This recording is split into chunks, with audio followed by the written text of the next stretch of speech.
ये जो हमारी पूरी जदीद दुनिया टेक्नोलॉजी पर चल रही है, कभी सोचा है इसकी बुनियाद क्या है?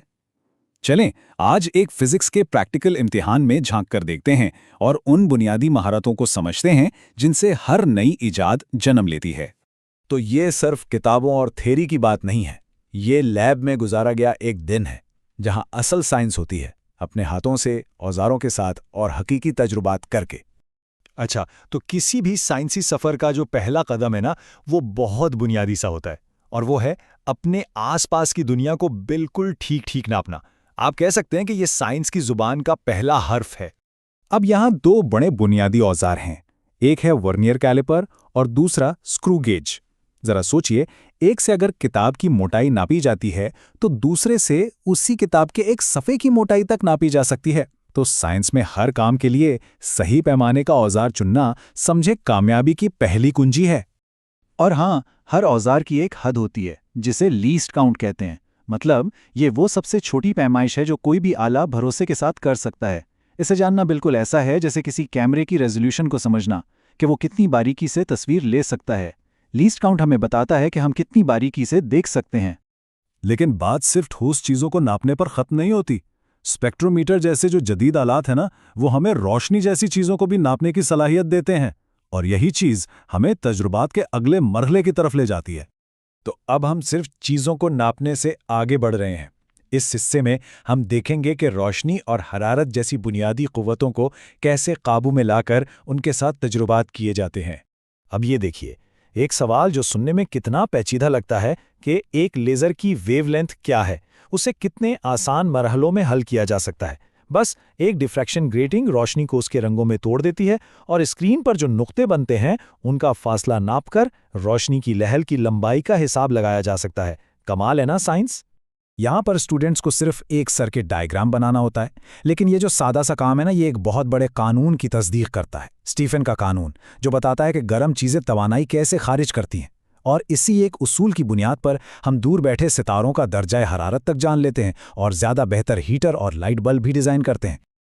अच्छा, ये इलेक्ट्रॉनिक्स का एक गोल्डन रूल है।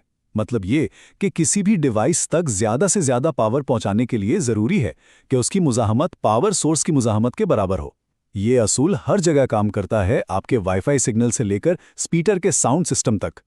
चलें अब इम्तिहान के सबसे दिलचस्प हिस्से की तरफ आते हैं। यहाँ पिछले सारे कॉन्सेप्ट्स मिलकर कुछ नया और काम करने वाला बनाते हैं, यानी जदीद इलेक्ट्रॉनिक सर्किट्स। और ये है ओपैम्प, यानी ऑपरेशनल एम्पलीफायर।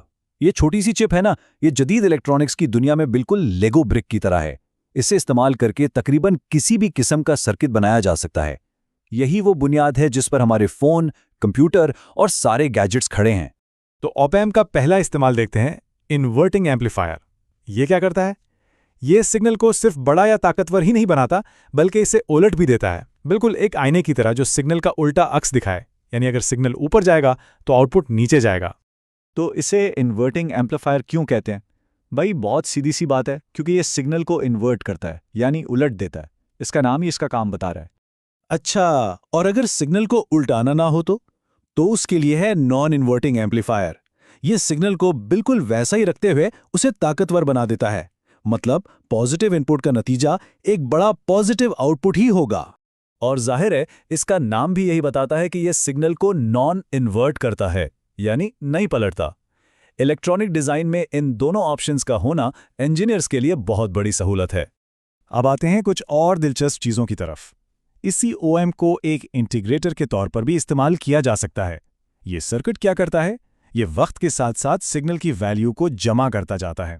आप यूं समझे कि ये एक बाल्टी की तरह है जिसमें पानी के कतरे मुसलसल गिर रहे हैं और वो उन्हें जमा करती जा रही है ताकि कुल मिकदार पता चल सके।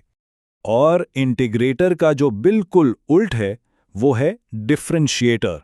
ये सिग्नल की कुल मिकदार नहीं देखता, बल्कि ये देखता है कि सिग्नल कितनी तेजी से बदल रहा है, यानी उसकी तब्दीली की रफ्तार क्या है। ये बिल्कुल गाड़ी के एक्सेलरेटर की तरह है जो इस बात को कंट्रोल करता है कि रफ्तार कितनी तेजी से बदल रही है। तो ये थी फिजिक्स लैब में एक दिन की एक झलक। पैमाइश, तजर्बात और फिर सर्किट बनाना।